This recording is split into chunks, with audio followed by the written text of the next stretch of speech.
Well defined रेडियोलेसेंसी जो कुछ इधर अगर ये वेल डिफाइंड है तो well defined radiolucency in mandibular नहीं लेफ्ट रीजन। हाँ मैंडिबुलर जो साइड है उसको वो बोलना है मैंडिबुलर एंगल रीजन में बोलो बॉडी रीजन में बोलो ये तो एंगल रीजन में रामस में भी इन्वॉल्व है। तो पहले आपको जो कुछ ओपीजी में पहले जो दिख रहा है सिग्निफिकेंट उसके बारे में सिर्फ बोलना है। This is OPG showing well defined radiolucency in mandibular left back teeth region. इधर है एंगल रामस जो कुछ है रामस रीजन में तो रामस रीजन। उसके बाद वो रेडियोलेसेंसी कैसी है स्कैलोप है उसके अंदर सेप्टास है। सेप्टा आपको हनीकॉम अपीयरेंस में दिखते हैं सेप्टास है। अभी ये तो वेल डिफाइंड है और कॉर्टिकेटेड बॉर्डर्स है स्कैलोपिंग में ऐसा अंदर अंदर आता है थोड़ा सा वैसा कुछ नहीं है। उसके बाद सब फीचर बोलने के बाद आपको बोलना है जो कुछ आपको सजेस्टिव लगता है suggestive of OKC suggestive of dentigerous cyst. तो फिर आपको पूछेंगे क्यों आपको लगता है डेंटिजरस सिस्ट तो बोलने का कि most commonly dentigerous cyst impacted teeth के साथ रहता है। तो और भी क्या है जो इंपैक्टेड टीथ के साथ रहता है तो किसी भी रह सकता है अमेलोब्लास्टोमा भी रह सकता है इंपैक्टेड टीथ के साथ। फिर वो तो आपका हिस्टोलॉजिकली या पेशेंट के क्लिनिकल हिस्ट्री से पता चलता है एग्जैक्ट किधर तक आपने को लगना है फाइन। तो इसमें से आप बस सजेस्टिव ऑफ डेंटिजरस सिस्ट बोल सकते हो क्योंकि मोस्ट कॉमनली वो थर्ड मोलर के अराउंड से आया हुआ उसका जो लाइनिंग है वो लग रहा है उसके सीएजी से आता है इसलिए ठीक है डेंटिजरस ऐसा देख बताना समझा। ये और ये फ्रैक्चर दिख रहा है इसमें बोलने का OPG showing discontinuity in the angle region of the lower jaw जो कुछ मैंडिबुलर है उधर इन द ये कौन सा लेफ्ट साइड का left angle region of the lower jaw. Step defect भी आप बोल सकते स्टेप डिफेक्ट आपने पढ़ा होगा फ्रैक्चर स्टेप डिफेक्ट तो इधर एक स्टेप डिफेक्ट इधर दिख रहा है स्टेप डिफेक्ट आपको ऐसा स्टेप की तरह तो ऐसा स्टेप डिफेक्ट दिखता है। Discontinuity in the angle region of the mandible on the left side ऐसा आपको बोलना है। डायग्नोस टेस्ट के जो कुछ रहेगा fracture left angle of mandible ठीक है। फिर आपको ये पूछेंगे कि क्या तो आप उसको ट्रीट कैसे करोगे इसमें इसका टूथ भी फ्रैक्चर हुआ है ठीक है। तो वही आपको ट्रीट में बोलना पड़ेगा प्रिंसिपल्स ऑफ फ्रैक्चर मैनेजमेंट क्या है रिडक्शन इमोबिलाइजेशन फिक्सेशन। तो आपको इधर वो ट्रीटमेंट बोलना पड़ेगा। फिर वो पूछेंगे क्या करोगे तो फिर वही प्लेटिंग जो कुछ ट्रीटमेंट डायरेक्ट मिनी प्लेट्स नहीं रहता है ठीक है बेसिक से जाना है। सबसे पहले तो आप वायरिंग मतलब दो प्रकार के रहते हैं एक तो क्लोज रिडक्शन क्लोज ट्रीटमेंट रहेगा नहीं तो ओपन रहेगा। क्लोज में क्या करोगे आईएमएफ करोगे इंटरनैक्सिलरी फिक्सेशन करोगे।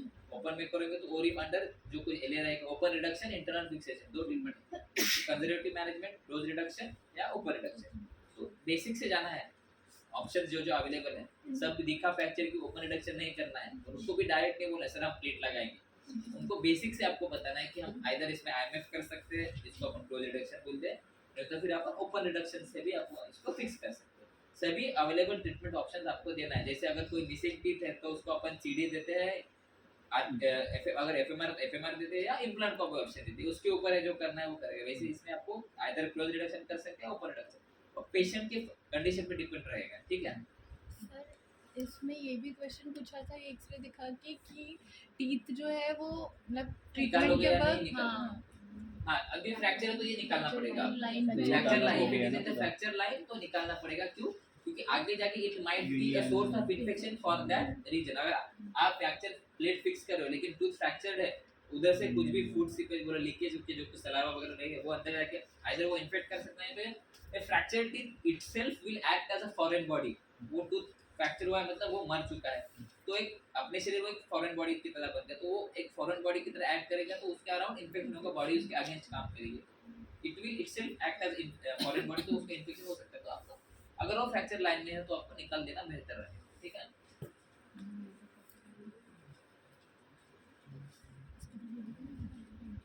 ये भी सेम है इम्पैक्ट इसमें देखो पूरा टूथ डिस्प्लेस हुआ है तो आपको वो बोलना पड़ेगा कि well defined radiolucency showing displacement of the mandibular right third molar suggestive of जो ओकेसी है ओकेसी डेंटिजरस सिस्टम डेंटिजरस या अमेलोब्लास्टोमा जो आपको लगता है उधर जो आएगा वो ठीक है ये डेंटिजरस।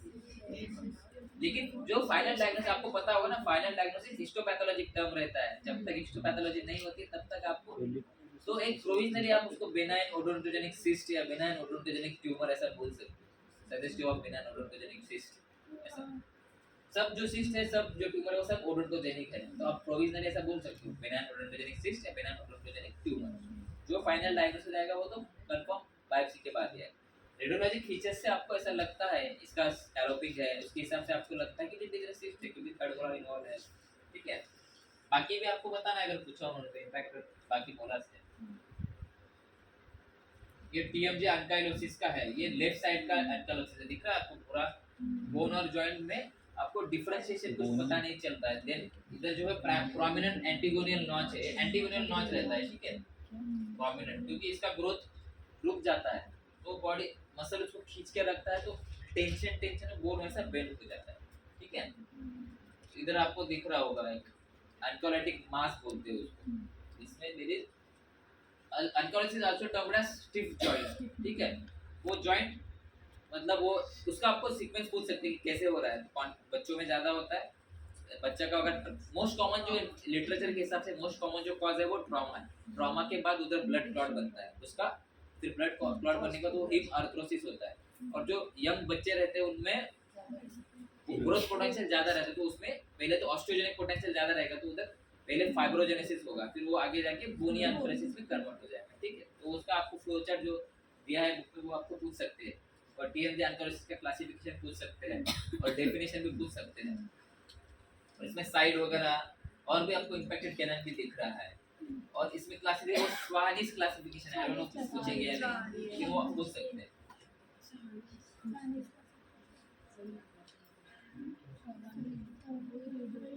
ये सिटी इमेजेस है, ठीक है।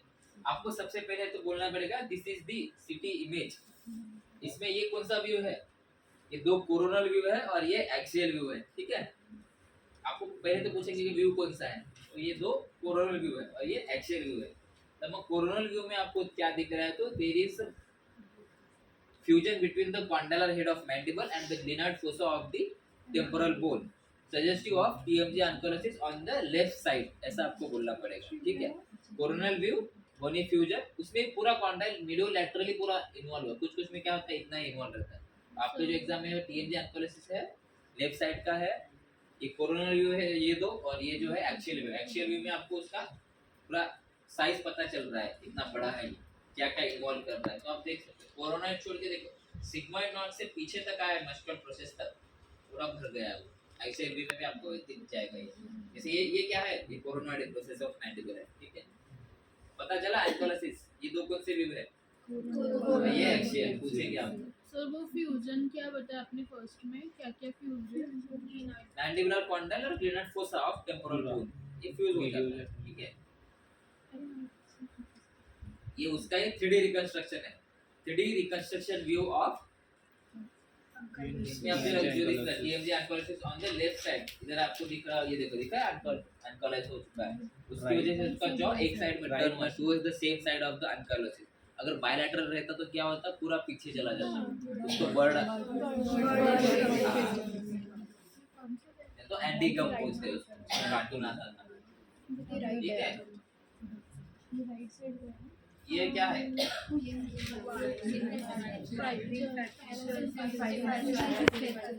तो ऐसे डायरेक्टली नहीं बोलना है। This is OPG showing discontinuity in the symphyseal region of the lower jaw, suggestive of fracture symphysis of mandible। तो स्टेप डिफेक्ट है, जो कुछ डिसकंटिन्यूटी लग रहा है आपको इधर इंफीरियर बॉर्डर में डिसकंटिन्यूटी, तो ये क्या डाल के रखा है इधर, ब्रिडल वायर बोलते हैं उसको, वही कि डायरेक्ट तो पूछेंगे ये क्या है बोलते तो ब्रिडल वायर एक प्राइमरी मैनेजमेंट होता है फ्रैक्चर सेगमेंट को रिड्यूस करने का। उससे अगर ये ब्रिडल नहीं डाला होता तो टूट के से बाजू में जा सकता था, उसको रिडक्शन के लिए वो ऐसा पकड़ के ब्रिडल वायर डाला है, अंटिल अनलेस तो पेशेंट ऑपरेट होगा या नहीं होगा। अभी ऑपरेट होगा नहीं होगा वो तो पेशेंट की कंडीशन में डिसाइड होगा, अगर उसको कुछ कंडीशन है बाकी कुछ सिस्टमिकली बहुत इल है तो ऐसे ब्रिडल वायर और चक वायरिंग करेंगे, आईएमएफ कर देंगे, वो रहेगा क्लोज रिडक्शन। अगर वो फिट है तो ओपन रिडक्शन करके तो ब्लीडिंग कर देंगे, फिर ब्रिडल निकाल देंगे। ट्रीटमेंट ऑप्शन आपको ऐसे बताना है, आइदर ओपन रिडक्शन या close reduction. Sympathetic fracture of mandible है, उसके बाद उसी पेशेंट का 3D रिकंस्ट्रक्शन है, इसमें आपको दिख रहा है स्टेप आगे पीछे हो गया है, ठीक है। और ये 3D रिकंस्ट्रक्शन में दिख रहा है। ये bilateral parasympathetic fracture of mandible है, जिसकी वजह से वो सेगमेंट नीचे गया है। बायलैटरल में अपना टंग भी पीछे फॉल बैक हो सकता है, क्यों, जो टंग जो रहता है वो जिनल ट्यूबरकुल को अटैच रहता है, उधर से सेगमेंट फ्रैक्चर है तो पीछे वो मसल उसको पीछे खींचेगा, तो उसका टंग भी फॉल हो सकता है पीछे, ठीक है। इसमें भी देखो बायलैटरली ब्रिडल करके रखा है, हालांकि इसका रिडक्शन उसका उतना प्रॉपर नहीं आया है, ये बस प्राइमरी मैनेजमेंट करता है। इसके बाद आप डिसाइड करोगे क्लोज रिडक्शन करना है या ओपन रिडक्शन। क्लोज रिडक्शन में आईवी आईलेट या आपका जो आर्चबार जो रहेगा वो, उसके बाद आइदर क्लोज में आप आईएमएफ करोगे, नहीं तो ओपन में आप प्लेटिंग टाइटेनियम मिनी प्लेट से प्लेट कर दोगे, ठीक है। तो वो पूछेंगे इधर इसमें कि इसमें आप पूछ सकते हैं प्लेट किधर लगाओ। हाँ तो शैम्पिंग लाइन पूछ सकते हैं किधर लगाओगे प्लेट। सिंपल से कितना प्लेट आएगा? दो लगेगा। क्यों? कंपाइल में क्या बोलते हैं, टॉर्शनल फोर्सेस होते हैं जो इधर एक दूसरे को कैंसिल करते हैं, इसकी वजह से इधर दो प्लेट लगाना पड़ता है। जैसे आप पीछे जाओगे तो उधर कंप्रेशन और टेंशनल, तो वो एक ही फोर्स पड़ता है उधर कंप्रेशन, उसको के लिए उसके के लिए ऊपर ही प्लेट लगता है, मतलब सुपीरियर बॉडी। इधर दो प्लेट लगे क्योंकि वो एक दूसरे को कैंसिल करता है, वो आपको पूछिए। वो दो प्लेट लगेगा तो based on what principle, Champy's osteogenesis principle, आपको वो प्रिंसिपल भी पूछ सकते हैं, ठीक है।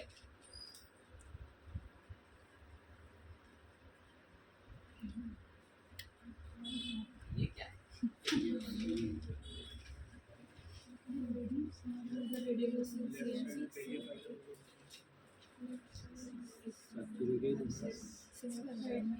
फ्लोटिंग टूथ है, सीए में ऐसा होता है, ठीक है। फ्लोटिंग टूथ पढ़ा होगा ना आप, इसके अराउंड कुछ भी नहीं है ना, ये दांत तो हवा में ही है ना, दिख रहा है पूरा बोन मतलब फजी हो गया है, जैसे ऑस्टियोमाइलिटिस में जब स्क्रैप करोगे तभी वो बोन निकल जाएगा आपका, फ्लोटिंग टूथ बस सजेस्ट। और ये जो बोन है वो क्या बोलते हैं, रिजर्व्ड बोन बोल सकते हो, reserve bone and floating tooth, इसका सजेस्ट ऑफ सीए रहेगा ये, इसके बारे में कंफर्म कर लेना है आपको। यस पूछूंगा मैं आपको क्या बताया। ये देख इधर कौन सा सिस्ट आता है,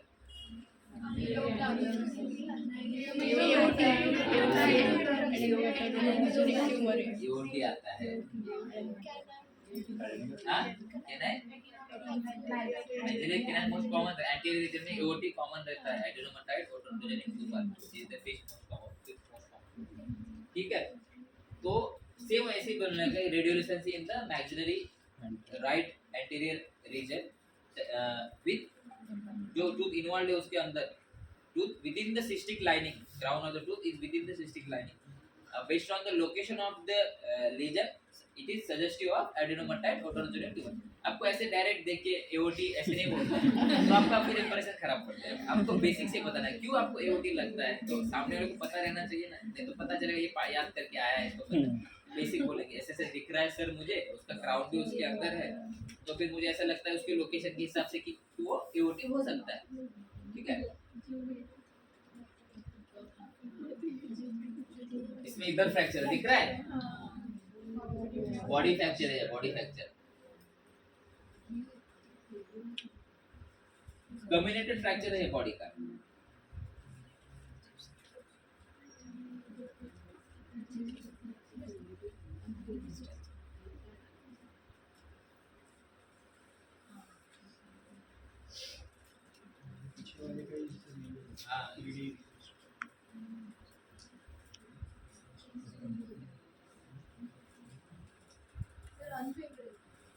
वो पूछेंगे आपको फेवरेबल अनफेवरेबल, ठीक है। लाइनिंग के वो एंटीरियरली रेडियोलिसेंसी है वो भी पता है। इधर यार इधर नहीं नहीं नहीं ये ठीक ही है नॉर्मली, ठीक है।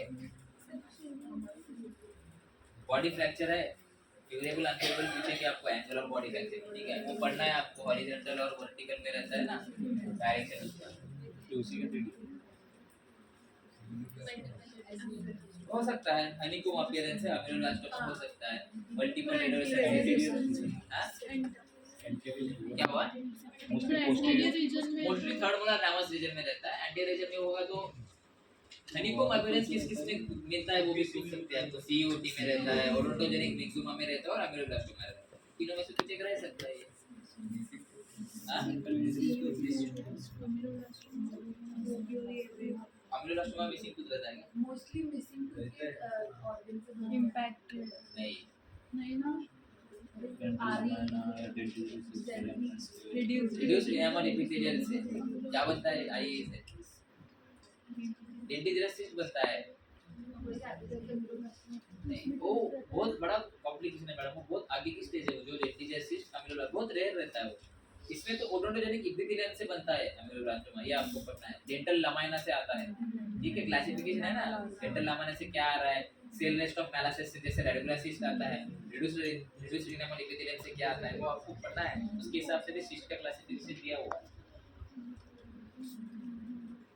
फ्रैक्चर देखो इसमें जाइगोमा का फ्रैक्चर है, याद रखना, इधर भी है इधर भी है, इधर कम्युनिकेटेड है, और इसमें पैनफिशियल ट्रॉमा बोल सकते हो आप इसमें, इधर से भी लाइनिंग जा रहा है तो लिफोट 2 हो सकता है, ठीक है, लिफोट 2 ही एक्चुअली है, और इधर नीचे में बॉडी फ्रैक्चर भी है राइट साइड का।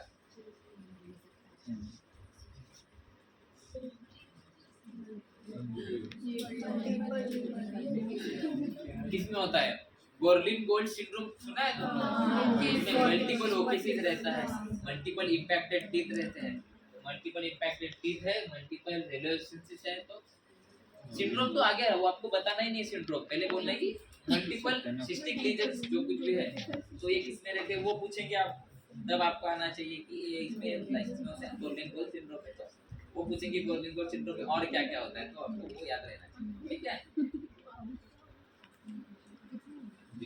ये एंटाइलोसिस है, ठीक है, कोरोनल व्यू है, एक्सियल व्यू है, चल भेज दूंगा, भेज दूंगा, ठीक है, हो गया, ये वापस करके